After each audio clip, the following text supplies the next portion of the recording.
तिळाची चिक्की कशी बनवली आज ते बघूया. तर थोडीशी घरात तीळ पडलेली होती आणि अजूनही थोडीशी थंडी आहे आणि नंतर उष्णता चालू झाल्यावरती तीळ जास्त खात नाही, म्हणून म्हटलं चला आज शिवरात्रीच्या दिवशी थोडी तिळाची चिक्की बनवून घेऊया. तर तीळ आधी मंद गॅसवरती भाजून घेतली आणि नंतर एका साईडला पाक करायला ठेवला आणि नंतर पाक असा सारखा चेक करत होती. ज्या वेळेला चांगली गोळी पक्की होऊन जाईल पाण्यामध्ये तर समजायचं की पाक आपला पक्का झालेला आहे, शिजलेला आहे.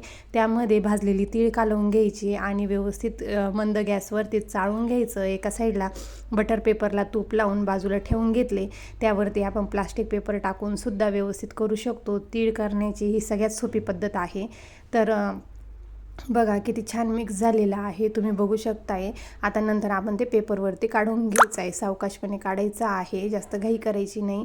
आणि नंतर त्याच्यावरती अजून एक तूप लावलेला पेपर टाकून घ्यायचा प्लास्टिकचा आणि नंतर लाटण्याने मस्तपैकी लाटून घ्यायचं आहे. आज शिवरात्र होती, चला म्हटलं तिळीची चिक्कीच करून घेऊया. लाडू करण्यापेक्षा तिळीची चिक्की करणं खूप सोपं जातं.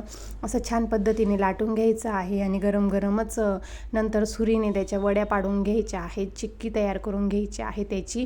तर तुम्ही असं गोल चिक्की ठेवू शकता छोटी छोटी करून, पण मी सगळं सारण एकाच याच्यामध्ये टाकून घेतलं होतं आणि आता ते लाटून घेत आहे आणि त्याची चिक्की तयार करून घेणार आहे. तर अजूनही थोडीशी थंडी आहे, अजूनही तुम्ही जर घरात तीळ पडलेली असेल तर करून घेऊ शकता.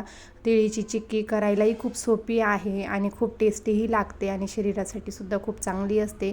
तर असं छान पद्धतीने असं लाटून घेतलेलं आहे आणि आता गरम गरमच मी त्या वड्या पाडायला घेणार आहे.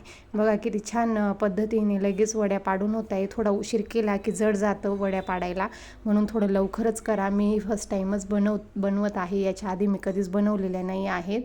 तर अजूनही आपल्या चॅनलला सबस्क्राईब केलेलं नसेल तर चॅनलला नक्की सबस्क्राईब करा. माझ्या चॅनलवरती डेली व्लॉगसुद्धा तुम्हाला बघायला भेटतील. चला भेटूया पुढच्या व्हिडिओमध्ये, तोपर्यंत काळजी घ्या, बाय.